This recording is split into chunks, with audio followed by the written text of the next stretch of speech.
Salam cerdas, Ibu Bapak, saudara-saudara yang saya hormati. Sesi membacakan cuitan saya, Awalil Rizky, di platform X atau Twitter. Kali ini membacakan beberapa cuitan yang topiknya berhubungan, yaitu tentang pajak. Cuitan pertama saya tulis pada tanggal 12 Februari, kurang lebih begini. Pada 2024, rasio atas PDB sebagai berikut. Maksudnya itu masing-masing indikator ini atas PDB ya, karena di Twitter kan sedikit ininya. Pendapatan 12,84%. Maksudnya pendapatan negara di tahun 2024 dibandingkan dengan PDB secara persentase 12,84%. Lalu perpajakan 10,08%. Lalu pajak dalam arti sempit 8,73% dan pajak dalam arti luas 11,15%. Itu empat-empatnya biasa dipakai sebagai indikator untuk mencoba mencermati perkembangan suatu negara dalam konteks yang disebut tadi, pendapatan, perpajakan selama bertahun-tahun ya. Ini perbandingan internasional pun bisa memakai salah satu atau salah dua dari indikator ini. Nah, di Indonesia itu yang paling sekarang umum dipakai itu yang perpajakan. Dahulu pajak dalam arti sempit, pernah juga pajak dalam arti luas. Pendapatan jarang dipakai, padahal kalau perbandingan antar negara itu umumnya pendapatan. Sebenarnya tidak, ini semuanya bisa dipakai. Yang penting kita mau melihat trennya. Nah, pertama kalau pendapatan negara itu seluruhnya ya, pendapatan perpajakan dan pendapatan negara bukan pajak. Nah, misalnya semacam itu. Sedangkan pajak arti sempit itu pajak tidak termasuk bea dan cukai. Bea itu bea masuk maupun bea keluar pajak internasional. Nah, cukai itu ya cukai ya, terutama sekali cukai rokok. Sekarang bertambah dengan cukai peminuman berpemanis. Lebih sempit ya. Lalu kalau pajak dalam arti luas itu termasuk seluruh perpajakan ditambah dengan penerimaan sumber daya alam. Jadi kalau datanya itu berarti yang paling kecil adalah pajak, yang paling lebih besar lagi namanya perpajakan, lalu lebih besar lagi perpajakan dalam arti luas, lalu pendapatan. Nah kalau seperti biasa saya gambar tuh, saya gambar selama data dari 2001 ya, jadi kurang lebih 24 tahun. Itu tampak semua rasio turun. Artinya memang Indonesia ini keuangan negaranya bermasalah dengan optimalisasi pendapatannya. Jadi tidak hanya pajak, tidak hanya perpajakan, tapi ditambahkan dengan sumber daya alam maupun pendapatannya juga menurun. Dengan kata lain, benar bahwa pemerintah itu lalu setiap era pemerintahan berambisi untuk menaikkannya. Cuma timing menaikkannya memang saat ini kurang tepat ya. Nah, cuitan yang kedua, dengan 4 indikator tadi juga, tapi dilihat pertumbuhannya. Kalau tadi kan rasionya atas PDB. Nah, saya tulis di sini, itu ditulis pada tanggal 12 Februari juga, malam. Laju pertumbuhan pendapatan negara, perpajakan, pajak arti sempit, dan pajak arti luas 4 ya, itu cenderung searah dengan pertumbuhan ekonomi. Jadi, polanya itu memang kalau pertumbuhan ekonominya itu meningkat, keempat-empatnya juga cenderung meningkat. Kalau cenderung itu artinya ada tahun-tahun yang tidak persis demikian lah. Jadi cenderungnya sama. Masuk akal ya, kalau pendapatan negaranya itu naik, itu cenderungnya perpajakan, pajak, dan lain-lain itu naik. Nah itu kecuali tahun-tahun tertentu.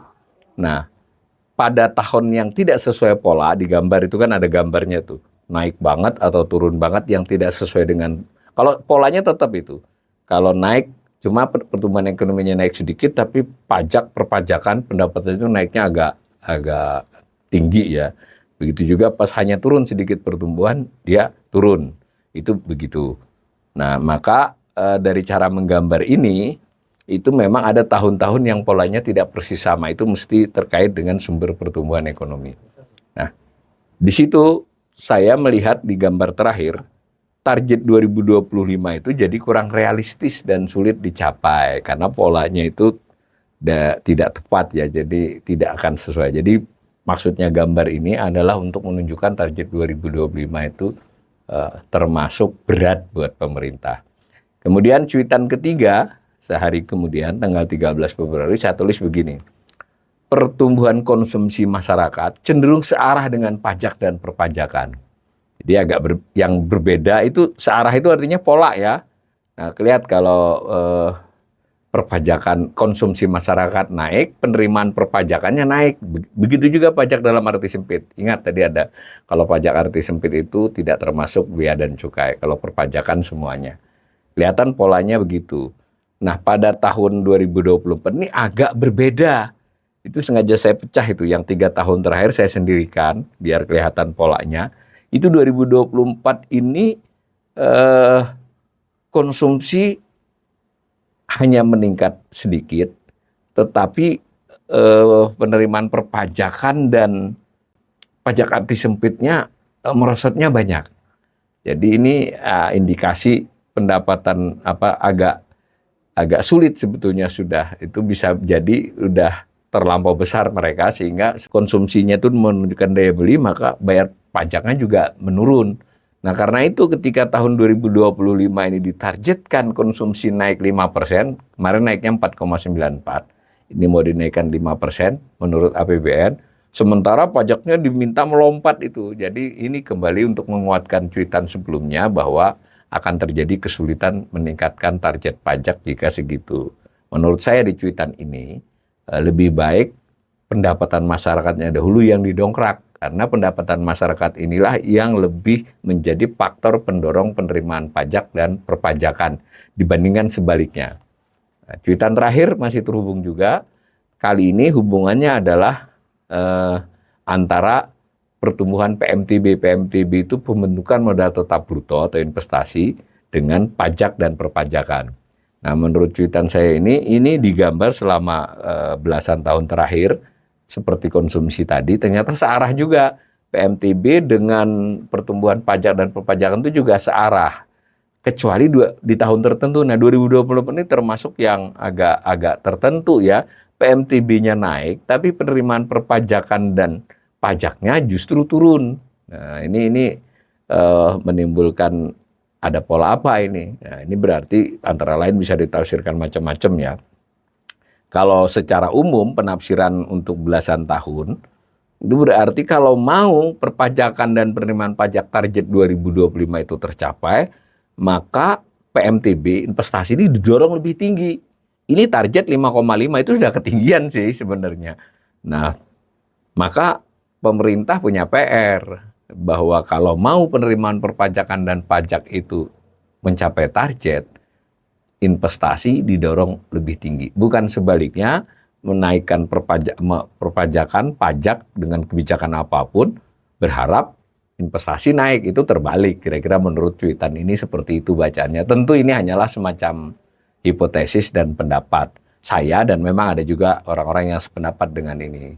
Nah, sekali lagi untuk disclaimer, bahwa yang namanya pendapat tentang hal ini adalah pandangan ya, berdasarkan data, berdasarkan penalaran, berdasarkan data historis. Nah, bahwa kedepannya tidak selalu persis sama begitu. Tapi sejauh dari 4 cuitan tadi, dan menurut saya, dan ini sudah saya sampaikan, kebetulan poin-poin ini saya sampaikan di RDPU Banggar kemarin ketika saya jadi narasumber, bahwa menurut saya 2025 ini tidak tepat kalau pemerintah memaksakan kenaikan pajak dan perpajakan, kenaikan penerimaannya dengan kebijakan baru. Karena urusannya konsumsi masyarakat dan investasi dulu yang mestinya didorong. Untuk tahun 2025 yang masih dalam kondisi seperti sekarang ini, ya optimalisasi hanyalah dengan mereka yang ngemplang, mereka yang tidak patuh, mereka yang menghindar, dan itu juga relatif yang besar-besar kan, nggak mungkin yang dipungut langsung.